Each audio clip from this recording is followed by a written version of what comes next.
And if there's a better nickname than the Night Pigeon, I have never heard it. He's a Brazilian Jiu-Jitsu brown belt with 14 professional Jiu-Jitsu wins and has medals in 8 different states, all for different promotions. But we'll see how those Jiu-Jitsu skills translate when there are pins involved. I love it, the Night Pigeon. And you got to admire the confidence of a man who walks out with the most vanilla nickname possible, the martial artist. The martial artist.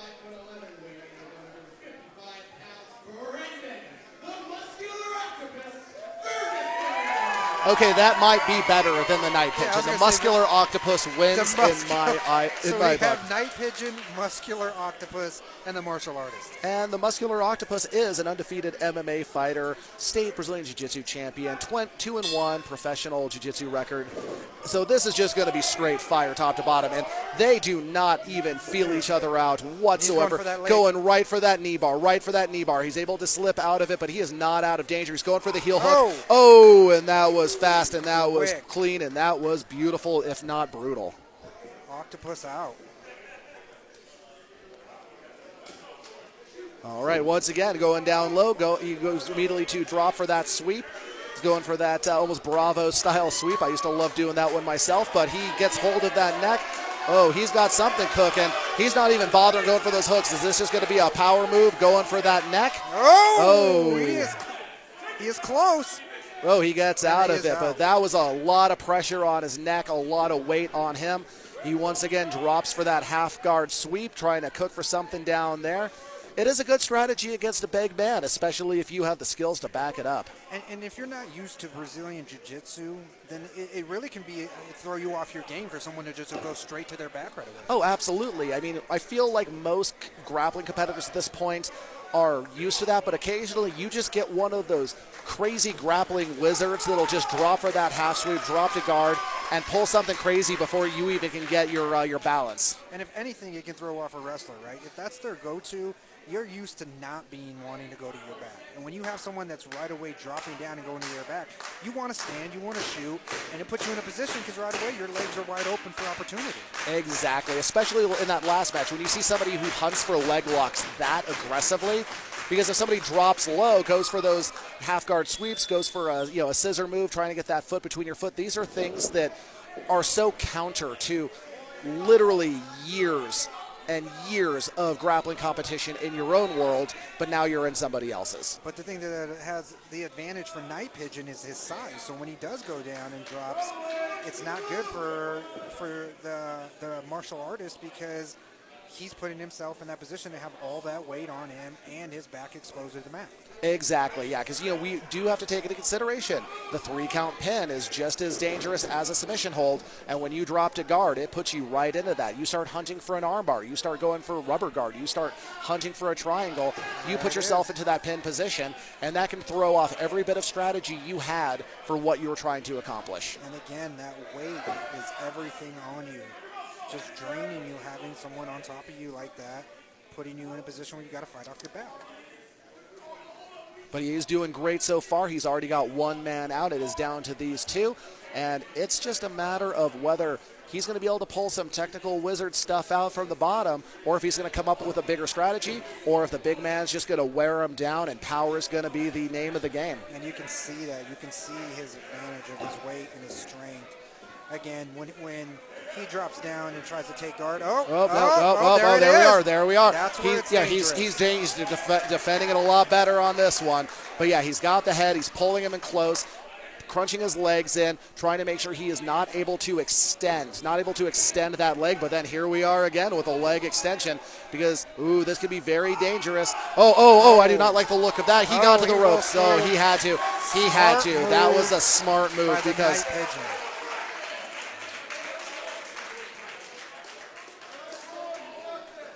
and now it's going to be a question of how much torque was put on those joints. He got out of there in a hurry. He was clearly very, very worried about that. And once you get your legs taken out, your legs chewed up a little bit, it makes this a much harder game to win. Now for the Night Pigeon, when you see him in his advantage, when he's dropping down, what makes him not want to just stay up on his feet and not even want to go play his game? That is a question I would love to have an answer for, because sometimes it is easier to just stand up, make the person spend energy popping off their butt, popping back up, yeah. Make them play your game. If somebody has a strength, you never lean into their strength. He has a great block. That was close. And this guy is fantastic off his back. He has nonstop movement, nonstop submission attempts. Very good at positioning himself to not have his shoulders on the ground. He has finished off one man with a leg lock, nearly finished him off. So honestly, I would try to keep on my feet. I would make him play my game. I would try to, put him in a better position, go for throws. I don't know his skill set. I don't know his strategies, but this is simply what I would do if I were in there, and I'm often an idiot and make bad decisions. And this really reminds me of the UFC fight between Brock Lesnar and Frank Mir, right? Brock Lesnar was a bigger guy, pounding him, but Frank Mir took his time, was patient, and was able to get him in that leg lock. And this is what it reminds me of right here is patience is the key for the jiu-jitsu guy. Oh, absolutely. And that's where it comes into play, because it's hard to have patience. People don't understand how quickly and how eternally 5 minutes can go by in a grappling match. Because, once again, it comes down to strategy. It comes down to your ability to relax. It comes down to your explosive power. It comes down to your grappling endurance. Because some people will be checking the clock after 30 seconds. Some people need 10, 15 minutes to really implement their strategy and wear a person down. So you really have to put your strategy to the round time to really make it dance. And I guess it depends on what the match, where you at in the match, right? When you first start, the emotions are flying, the intensity is there, and before you know it, the round's over. And these two guys are doing what the men in the previous match should have been doing. They are keeping things in the middle. They know the rules and the strategies clearly much better, because they're not trying to force each other to the other side. They're keeping things away from the ropes, because they know if they catch a hold, they catch a limb, they catch a pin, and it's dead center, there's nowhere to go but home. There's nowhere to go but home. And potentially with, some pretty big injuries if you're not careful with those torque on those knees. Oh, yeah. Everybody likes having two arms. Everybody likes being able to look left. You got to protect your limbs. You got to protect your neck. Yeah, here we go. And again, we keep hammering it, but fatigue is really going to play a factor in here, especially for the smaller opponent. And he's doing a good job keeping that cradle, keeping his head between the arms. Really good way. He's. Oh, yeah, there we are. He is sneaking under there, and you do not want to let somebody sneak under that way, because there's so many cool sweeps to do, just like that one. But he does have that arm. It's like, you're turning me over, I'm taking that arm home with me. But he was able to keep torquing it, try to use it into a sweep, but he's got the power behind it. Oh, and he's on his back. That's the problem sometimes with submissions. It's submission over position, and if you lose the submission, you have no position. Going for the hooks. He's got the hook in. He's just got to be a little bit patient. He's got all the time in the world right now when he's in the dominant position, but very good defense. He's able to get to a turtle position, hopefully able to get back to his feet. But this is a very dangerous submission fighter on top of him. We'll just have to see. And he has those legs in, which is really a big advantage for him, especially being a smaller guy, right? When you have those legs locked in, you're able to control that guy without so much energy or so much power. Yeah, you solidify that position. And he's able to figure for that. We'll see if he's able to escape out of that. But that compression on top of that, when you get that leg across the abdomen and you squeeze it, it takes away your ability to take big breaths. I don't know if you know this, but you need a lot of air to fight. He is looking great on top right now. He's switching over to that S-mount almost. And this is really the first time that we've seen him be on top position. Yeah, he's been on the bottom the whole time, but he's worn his bigger opponent down, or it's just through technical mastery. But we're not seeing a lot of action from the man on the bottom. And in wrestling, you see that a lot, right? When wrestlers start getting fatigued and start getting tired, they'll throw the legs in because they know it's a safe position. And it's just a matter of whether he's going to be able to defend and ride it out to either a restart. Oh, it's off to a restart. That was a very strong move, a very smart move to be able to get back to his feet and hopefully try again to get into that top dominant position. But again, he really hasn't been able to do much with that outside of that arm crank.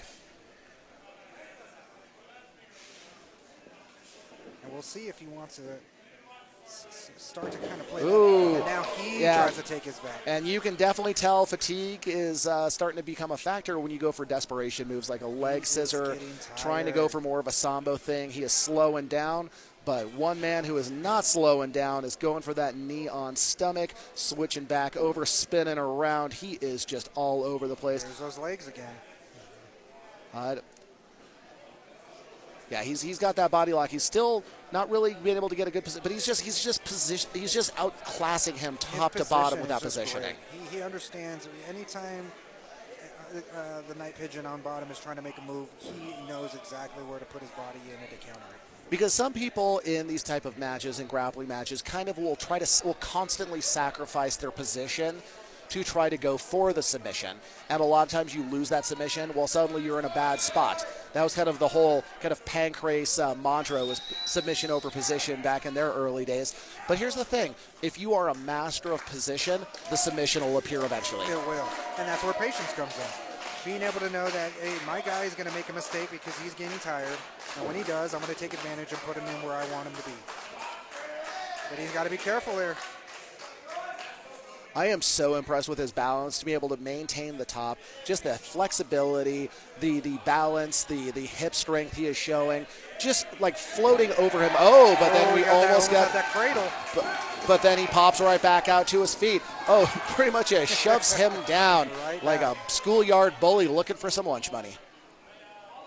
And you can see that he's tired because he only has those little bursts of energy, right? He tried to get up, go down, and then he's right back to the position he was.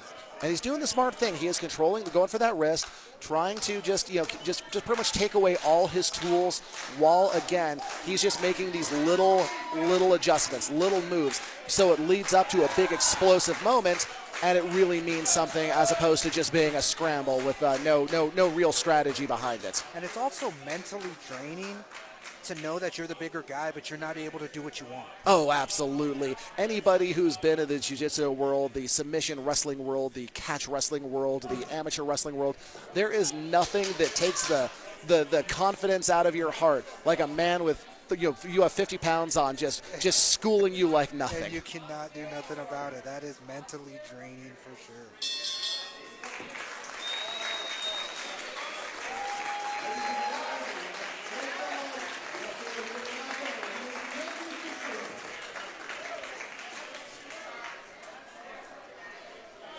That was so impressive. These three ways have actually been completely dynamite. It was a concept that I don't, once again, I'm not going to pretend that I saw everything coming to be as cool as this, but it was, however, fantastic. This was a great concept, great execution.